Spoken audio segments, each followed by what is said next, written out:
We are about a week and a half late for our Valentine's Day update, but hey, better late than never. The Queen Summon and Valentine's Day Miranda will debut on Grand Summoners Global literally later tonight, which means it's time for another little maybe possible summon session for a lot of us, or maybe it's time for a lot of us to skip. We've had some pretty crazy banners recently with Shangri-La Frontier, and we're going to be having even crazier banners within the coming weeks, since we're going to be having Valentine's Day Priscilla right around the corner, and we also have Star God Lisa on the horizon. But what about these two banners? Are they worth your crystals or are they not? Well, let's break them down, tell you how they are, and if you should summon or if you shouldn't.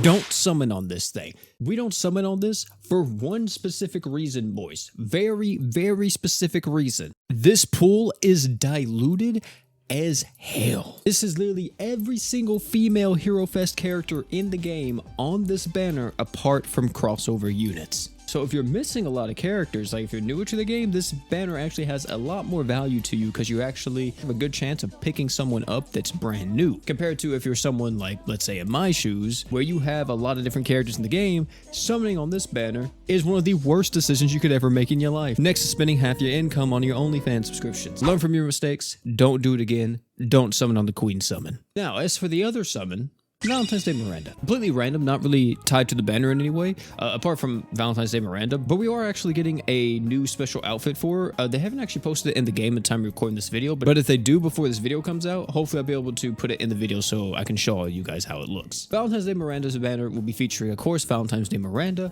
Dark Haruto, Simon, Victoire, and Cosmo. Let's talk about Valentine's Day Miranda since she's the newest character. Valentine's Day Miranda is a unit that is kind of this crazy attacker that has potential to make your team deal some insane damage, and also her herself can hit relatively hard. Her kit is very basic, with the skill just giving her art gauge. The art is going to be able to reduce enemy status res by 30%. The true art is able to inflict poison, and all allies ignore 100% of the enemy's defense. And then finally, the super art is what allows you to apply a physical res down, but if the enemy is poisoned, you instead reduce the physical res by 160%.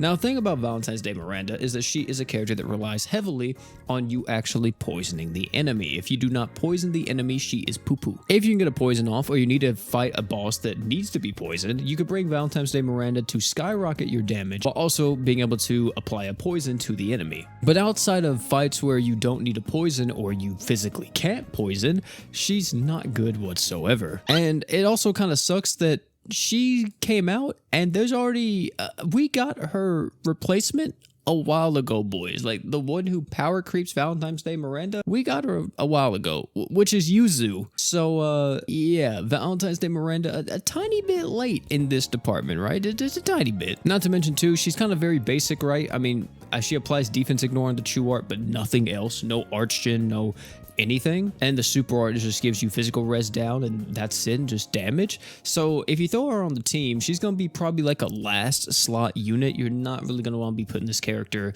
in your team all the time. And also there's just other characters that you can use that will give you more value and kind of do a similar thing like I already mentioned with Yuzu. So Valentine's Day Miranda, if I had to put it simple, I would say she's like on the lower end of the ascended characters. She's probably like around an A tier, possibly like low A tier, pushing B tier type character, which really sucks because this is Miranda. I love this character.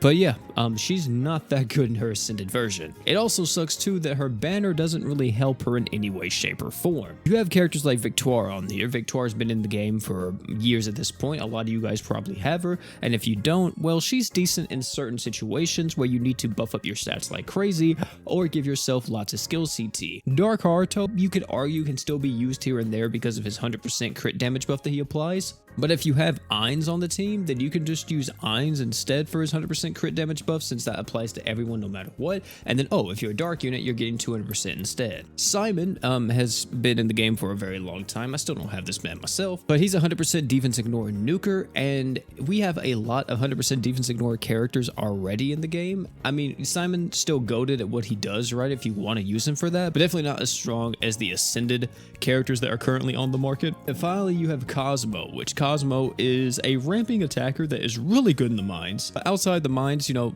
you probably won't really ever use her, but if you need a character that can paralyze for you and also ramps up her damage quite a bit, she's not too bad of a unit, to be honest. I think she's probably one of the better characters to get on this banner. But one thing to take note of this is that a lot of this banner is just attackers, right? This banner just doesn't bring a lot of value to your account if you are not looking for attackers or ways to buff up your damage, which is terrible to say, especially considering how close we are to the various other banners I mentioned earlier in the video. So all in all, I would say if you want to summon on this banner, if you're a Miranda simp, go on ahead, you're going to enjoy the game more if you can use your favorite characters. But if you're not a Miranda simp and you're wondering if it's just worth the crystals or not, or these characters are good, no, don't summon on them whatsoever. Even if you're a newer player to the game, none of these characters really will benefit you. Maybe if you get Victoire, you can use her later on if you ever decide to do like the mono light ruins. But even then, you don't have to use her in that. I don't think I've ever used her in that. I mean, maybe once or twice, but that's about it. Oh, another thing to mention too is that pretty much everybody on this banner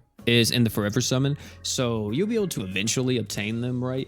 In a future forever summon or whatever, if you really want to go for them. Or another thing is too, they're awoken characters. So they're going to be featured on other banners later on down the line anyway, and you may wind up getting them then. I don't think it's really worth going crazy on any awoken character at the moment. But yeah, that's going to be it for this video, man. Tell me down below, are you guys going to be summoning for Valentine's Day Miranda, or are you guys not? You already heard my opinion. I'm not going to be summoning whatsoever on this one. I'm going to be setting this one out. I'm going to be saving for Valentine's Day Priscilla and Star God Lisa. Those are the next two characters I really want. This unit, not really too inclined to get. If you guys are trying to get her, let me know that down below in the comment section. Oh, and if you do get her, hey, hit me up on my Discord or whatever. I'll need someone to help me with the showcase. Oh, and one more thing before you leave.